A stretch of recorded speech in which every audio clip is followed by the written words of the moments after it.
Quand on pense à la Sainte Famille, formée par Marie, Joseph et Jésus, peut-être que ce qui nous vient, nous autres, c'est un genre de conte de fées. Tout était beau, eux autres, tout fonctionnait. Alors que l'Évangile de ce matin, il vient nous rappeler que c'était loin d'être un conte de fées. À peine le petit Jésus est venu au monde, qu'on apprend dans l'Évangile, ils sont obligés de fuir dans un autre pays, ils vont en Égypte. Bien, s'il y a quelqu'un, Hérode, qui veut tuer les enfants, pas reposant, ça, cette affaire-là. Il est rendu en Égypte, à un moment donné, il faut attendre pour dire, bien là, il faut que tu reviennes dans ton pays, mais il faut que tu reviennes en cachette. Il ne faut pas qu'ils se rendent compte que tu vas revenir, il va t'en dans une autre région de ton pays. Et vous savez, Jésus, comme enfant, ça peut être bien, mais en même temps, c'est quelqu'un qui a dérangé le monde. Essayez de penser que vous avez un de vos enfants qui dérange bien du monde. Habituellement, ça dérange les parents. Et c'est ce que Marie et Joseph ont vécu. Hein. Tout ça pour dire qu'on peut dire que même la Sainte Famille ne l'a pas eu facile. Et quand on pense à la Sainte Famille, on peut dire, bien, nos familles d'aujourd'hui vivent dans un contexte tellement différent. Qu'est-ce que tu veux que la Sainte Famille puisse les faire là-dedans? Et quand je préparais l'homélie cette semaine, c'était ça que je pensais. Et un des traits, moi, qui m'a frappé, c'est le suivant, c'est de dire, chacun des membres de la Sainte Famille, Marie, Joseph, Jésus, chacun des membres a cru que ce qui lui arrivait, ce n'était pas du hasard. C'est spécial, hein? Ça demande de la foi, ça. Marie, quand elle a appris qu'elle serait la mère du Messie, l'Évangile nous dit qu'elle était toute bouleversée. Puis à un moment donné, Marie a dû se poser la question, mais pourquoi il n'y en a pas choisi un autre? Il me semble qu'il y en a un autre qui aurait eu plus de qualité, ou je ne sais pas, plus de force que moi. Non, c'est elle que Dieu avait choisi. Et dans son cheminement, Marie a fini par croire que ce n'était pas un hasard. C'est elle que Dieu avait choisi à travers toutes les femmes pour être la mère du Messie. Ça a demandé de la part de Marie un certain saut dans la foi, parce que j'ai l'impression qu'il me semble qu'un autre ferait ça mieux que moi. Hein? Et de la même façon, quand on regarde Joseph, c'est quelqu'un qui est obligé aussi de sauter dans la foi. Quand Joseph apprend que sa fiancée est enceinte, puis Dieu lui dit, bien, je veux que tu prennes Marie comme époux, puis que tu veilles sur l'enfant. Pas évident. Joseph a dû passer quelques nuits blanches pour finalement aboutir à dire, bien, ça a l'air que ce n'est pas du hasard pour ce qui m'arrive. C'est moi qui ai demandé. À travers tous les hommes qui avaient sa planète, c'est l'humble Joseph que Dieu a demandé pour veiller sur l'enfant Jésus. Et Jésus aussi a grandi au contact de ses parents. Et Jésus a cru que Marie et Joseph, c'étaient les personnes que Dieu avait choisies pour le guider. Il a cru que si Marie était sa mère et que Joseph était son père, ce n'était pas du hasard. Ça avait été voulu par Dieu. Donc, on voit que l'exemple de la Sainte Famille, ça nous ramène un genre de saut dans la foi qui n'est pas facile à faire. Est-ce que je crois la même chose pour moi? Que ce n'est pas du hasard, même si ce n'est pas reposant. Là.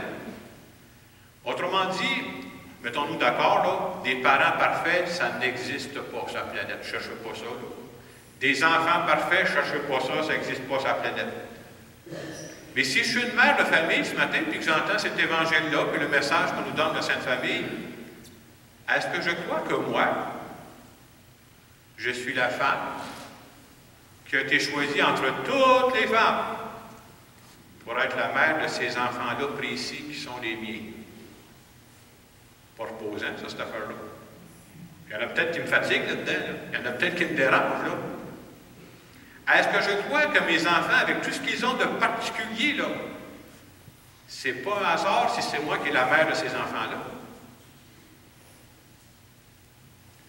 Dieu avait prévu que ces enfants-là auraient besoin de moi, pas d'une autre. Ah, il y a peut-être bien d'autres qualités, c'est toi qui avais besoin. Et de croire à ça, c'est comme si ça nous permet de voir la vie d'une façon différente. Hein? Dieu avait pensé à ça. Et si je suis un père de famille, c'est la même chose. Est-ce que je crois que Dieu m'a choisi à travers tous les autres hommes? Puis il y en a d'autres qui ont bien d'autres qualités que je n'ai pas. Mais c'est moi qui ai été choisi pour ces enfants-là. Puis même ces enfants-là, s'ils me font vivre des choses pas faciles, là, c'est pas un hasard si c'est moi qui le père. Puis Dieu avait prévu là, que ces enfants-là, il y aurait besoin de quelque chose de particulier qui vient de moi. Puis l'inverse est vrai. Moi, là, J'aurais besoin de ces enfants-là pour me faire grandir. Pas toujours reposant, ça non plus. Puis quand on est des enfants, d'abord, il faut se répéter que ça n'existe pas des parents parfaits, puis un jour, vous deviendrez parents. Vous allez voir l'autre bord de la clôture. Et de dire, les parents que j'ai, même s'ils ne sont pas parfaits, là, c'est ceux-là que Dieu a mis sur ma route, puis il ne s'est pas trompé, là. C'est ceux-là que j'avais besoin. Moi, je trouve que le dimanche de la Sainte Famille, ça nous amène à sauter dans la foi. Et ce n'est pas évident de sauter là-dessus. Mais est-ce que j'y crois? Et d'avoir la foi, c'est justement de croire que ma vie à moi, ce n'est pas une suite de hasard. Non, non, non. Moi, j'ai eu le Père dont j'avais besoin. Pas parfait, là. J'ai eu la mère dont j'avais besoin. Puis ça est venu teinter ma vie. Puis j'avance avec ça. Puis une fois qu'on a dit ça, c'est pas nécessairement facile. Je parlais avec quelqu'un, il disait qu'un de ses gars, il avait des problèmes de poisson. Il dit que c'est pas facile de dealer avec ça. Hein. Faut pas que je fasse tout ce qu'il me demande, là. Non, non, il est en train de me manipuler, lui, là. En même temps, il faut que je trouve le moyen de ne pas briser le lien. Pas évident d'être parent dans ce temps-là. Là. Ça vient de chercher, là. C'est ton gars, là. C'est pas un inconnu, là. Hey! Ça, là, ça demande beaucoup de courage. Ça demande, je pense qu'il faut aller chercher ça dans la foi, dire, viens m'accompagner là-dedans. Et dans la lecture qu'on entendait de Saint Paul, je trouvais que Saint Paul disait quelque chose de beau ce matin. Il savait que c'est pas facile. Hein? Il disait, par-dessus tout, qu'il y ait l'amour. C'est vrai, hein? Aujourd'hui comme hier, entre hommes et femmes, entre parents et enfants, entre jeunes et vieux, par-dessus tout, qu'il y ait l'amour. C'est un moyen défi de vivre ensemble avec nos différences, mais Dieu nous a mis ensemble. Aujourd'hui encore, avec les tensions qu'on peut vivre dans nos familles, parce qu'on pense toujours que les autres familles, ça marche tout seul, il y a juste la nôtre que ça accroche. C'est pas vrai, cette histoire-là. Il y a des défis partout. Là. Entre les relations tendues qu'on peut avoir, par-dessus tout, qu'il y ait l'amour. Et même à des étapes de vie, là, à un moment donné, tu avances, tu es rendu, ton père et ta mère sont en train de perdre leur autonomie.